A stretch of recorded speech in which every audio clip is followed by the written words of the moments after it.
je voyais une grande photo au palais du peuple. Très grande photo. Une grande femme avec des lunettes. On a mis des lunettes. Et une très grande photo là. Hein, le palais du peuple, une très grande photo. Et ça, du dessus jusqu'en bas, on voit le visage de la dame. Avec des lunettes et on met l'âge. On met date de naissance, l'année et puis l'année de la mort. Chiffre. Mais c'était elle aussi. Elle aussi est tombée. J'ai vu une femme. Cette femme en train de tomber. Le Seigneur me dit, il y a une femme dans ce pays qui a traversé beaucoup de périodes présidentielles de ce pays. Elle a été au contact de beaucoup de présidents dans ce pays. Elle a agi et influencé par la politique de ce pays. C'est elle qui porte le brassard du tricolore congolais, qu'on appelait à l'époque les Zaïrois. Elle porte ce brassard. C'est elle qui donne de la valeur à ce brassard. Je vois cette personne en train de mourir. Pendant qu'elle mourait, j'entendais deux personnes en train de discuter. L'une des personnes disait ceci. Elle est morte de quoi? Quelqu'un a dit, elle a un problème élevé de glycémie. L'autre dit non, c'est aussi un problème de tension dans lequel elle s'est retrouvée qu'il a tué. Certains ont prétendu qu'elle était la femme du feu président maréchal de la République. D'autres ont prétendu qu'elle a eu à faire beaucoup de choses. Mais je vois cette femme mourir. Et j'ai vu les routes ou les rues, les avenues de Kinshasa être peintes aux couleurs du tricolore. Tout le monde portait cette couleur. Tout le monde était en train de porter cette couleur, à l'hommage à cette dame. Et le Seigneur m'a dit, ainsi parle l'Éternel, à la mort de cette femme, deux événements vont se produire.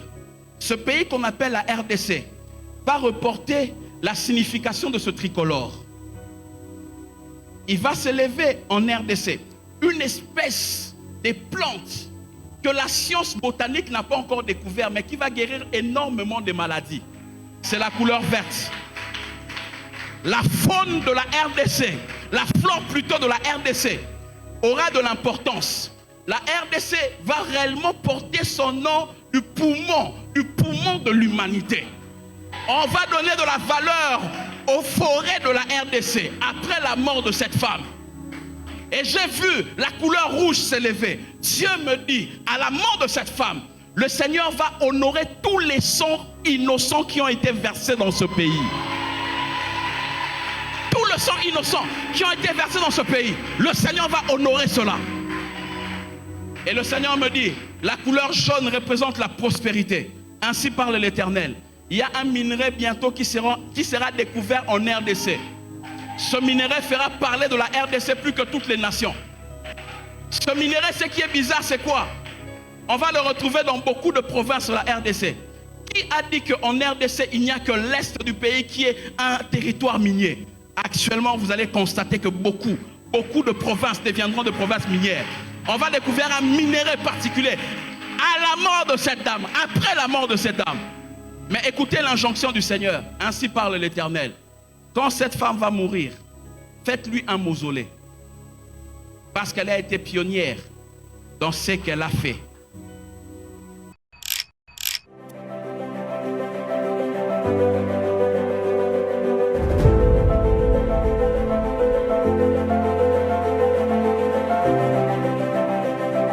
Mais écoutez l'injonction du Seigneur. Ainsi parle l'Éternel.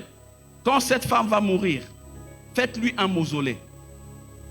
Parce qu'elle a été pionnière dans ce qu'elle a fait. À cause de ce fait qu'elle sera un grain semé à terre. Quand elle sera semée à terre, elle produira des fruits. Et ainsi parle l'Éternel. Dans les jours qui viennent, beaucoup de femmes vont s'élever dans la politique dans ce pays. En ce moment-là, on verra beaucoup de femmes congolaises qui se retrouveront dans des organismes internationaux. Ces femmes viendront et vont influencer. Je voyais des Congolaises en train d'influencer beaucoup de secteurs de la vie. Quand notre pays atteindra 70 ans, il y aura un très gros shifting dans ce pays. Mais avant que ces 70 ans n'arrivent, Dieu va balayer beaucoup de gens dans la classe politique. Je vois une femme, je vois la femme avec des lunettes. Quand je la regarde, on me dit qu'elle a travaillé avec Mobutu. On me dit qu'elle a travaillé avec Kabila. On me dit qu'elle a succédé beaucoup de pouvoir politique dans ce pays. C'est une femme. Certains ont prétendu qu'il était même la femme du maréchal. Alors qu'elle n'a jamais été femme de maréchal. Mais j'ai vu cette femme et je l'ai vue mourir. Quand je l'ai vue mourir, le Seigneur m'a dit que sa mort soit un prémisse qui va élever la nature des femmes politiciennes dans ce pays. Après sa mort, beaucoup de femmes congolaises vont naviguer dans la politique et vont s'élever dans beaucoup de secteurs. Mais Dieu me dit qu'à la mort de cette dame, vous qui êtes aux côtés des décideurs de ce pays, quand cette dame va mourir, faites-lui un mausolée. Parce qu'elle a été pionnière dans ce qu'elle a vécu en politique. Aucune femme dans ce pays n'a influencé la RDC comme elle. Elle a été pionnière. Faites-lui un mausolée. Si vous lui faites un mausolée, c'est une manière de s'aimer un grain qui va produire des fruits. Et les femmes de ce pays vont se lever dans beaucoup de secteurs d'activité. Vous savez de qui je parle? Écrivez dans vos Bibles N. Mettez l'espace. Mettez W. Et puis mettez l'espace. Et puis mettez moins M. Gardez seulement ça. Tout d'abord, cette triste nouvelle, Catherine Nzuzi Wambombo, figure de proue de l'espace politique congolais au féminin, vient de tirer sa révérence aujourd'hui, selon une source familiale.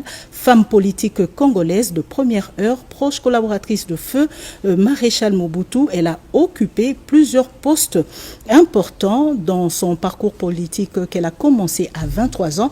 Comme bourgmestre de la commune de la Gombe, Nzuzi Wambombo fut vice-gouverneur de la ville de Kinshasa, ensuite gouverneur de la ville de Kinshasa et gouverneur du Congo central, ministre des Affaires sociales. En 2006, elle était candidate à la présidentielle pour le compte de MPR fait privé, son parti politique. Catherine Nzuzi Wambombo quitte la terre des hommes à l'âge de 81 ans. La nation congolaise gardera d'elle l'image d'une femme très engagée aux côtés des hommes politiques. Mais écoutez l'injonction du Seigneur, ainsi parle l'Éternel. Quand cette femme va mourir, faites-lui un mausolée. Parce qu'elle a été pionnière dans ce qu'elle a fait. Mais Dieu me dit qu'à la mort de cette dame, vous qui êtes aux côtés des décideurs de ce pays, quand cette dame va mourir, faites-lui un mausolée. Parce qu'elle a été pionnière dans ce qu'elle a vécu en politique.